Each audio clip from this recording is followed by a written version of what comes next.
What would you do if the only way to win was to lie? Would you choose the crown or your conscience? This is the story of a young boy who faced that choice and changed an entire kingdom with nothing more than an empty pot. In the heart of an ancient kingdom, where snow-capped mountains kissed the clouds and rivers shimmered like molten gold, lived a humble boy named Luca. He was no warrior, no scholar, no nobleman, just the son of a gardener, known for his gentle hands and his gift for coaxing life from the soil. Each dawn, while mist still lingered over the meadows, Luca would kneel beside his garden, whispering to his seedlings as if they were dear friends. "Grow strong," he'd murmur softly. "The world needs your beauty." And they did. Flowers bloomed brighter for him, fruits grew sweeter, and the villagers would smile, saying, "The boy has sunlight in his soul." Then, one crisp spring morning, the sound of trumpets echoed through the valley. A royal messenger on horseback galloped into the village square, bearing a scroll sealed with the crest of the crown. The king, old, wise, and childless, had made an extraordinary proclamation. "I will choose my successor, not by blood, but by truth. Every youth of the kingdom shall receive a single seed. In 1 year, return with what you have grown. The one who presents the rarest and truest gift shall inherit my throne." The crowd erupted in awe and excitement. For the first time, even the poorest youth could dream of the crown. Luca clutched his seed as if it were a jewel. "This is my chance," he whispered, eyes shining. "Even a gardener's son can change his fate." From that day on, Luca devoted himself to that seed. He prepared the finest soil, watered it with care, and placed it where sunlight kissed the window each morning. Days turned into weeks, weeks into months, but nothing grew. He tried again. New soil, gentler water, softer light. Still, the pot remained empty. His friends' homes overflowed with color and fragrance. Tall trees, radiant blooms, golden fruits. The whole kingdom seemed to be blossoming, except for Luca's little pot of earth. "Still nothing, Luca," one boy laughed. "Perhaps you're not as gifted as they say." Each word pierced him like a thorn.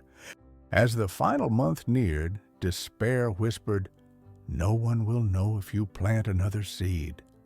Everyone else probably did." He stared at the empty pot. The dream of the throne faded like smoke. But then he heard his father's old words in his heart. "The greatest gardens are not grown by deceit. True roots begin in the soul, not in the soil." So, when the day of reckoning came, while others carried magnificent flowers in gilded pots, Luca walked quietly toward the palace, his pot still bare, his step steady, though his heart trembled. The crowd mocked. "A king with no plant? How foolish!" Luca's cheeks flushed, but he did not turn back. Inside the grand hall, the king's gaze swept over the dazzling display. Roses like rubies, trees heavy with fruit, blossoms never before seen. He nodded politely at each until his eyes landed on Luca. The boy stood alone, trembling, clutching his empty pot like a wounded heart.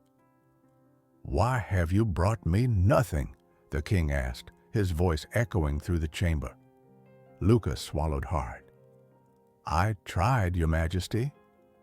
I tended the seed faithfully. I gave it light, water, and care. But it never sprouted. I could have replaced it, but that would be a lie, and I would rather fail with truth than win with deceit." The court went silent, And then the king smiled. He stood tall, lifted the empty pot high, and declared, "Behold, the next ruler of this land." Gasps filled the hall. The king turned to the crowd and said, "The seeds I gave were boiled. They could never grow. And yet, look around you, trees and flowers that sprouted from lies. Only this boy had the courage to be honest. He alone deserves the crown."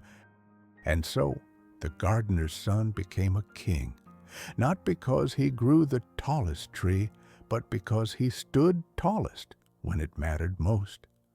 Under Luca's rule, the kingdom flourished, not just in wealth and power, but in trust. He led with integrity.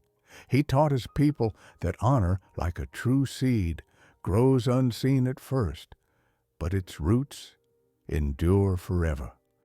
So remember this: the world will tempt you to trade truth for success. It will offer you crowns for lies and applause for shortcuts. But honesty is the seed that never dies. And if you have the courage to plant it, even when it leaves you holding an empty pot, you will grow into something far greater than a king, because the highest throne you can ever sit upon is a clear conscience.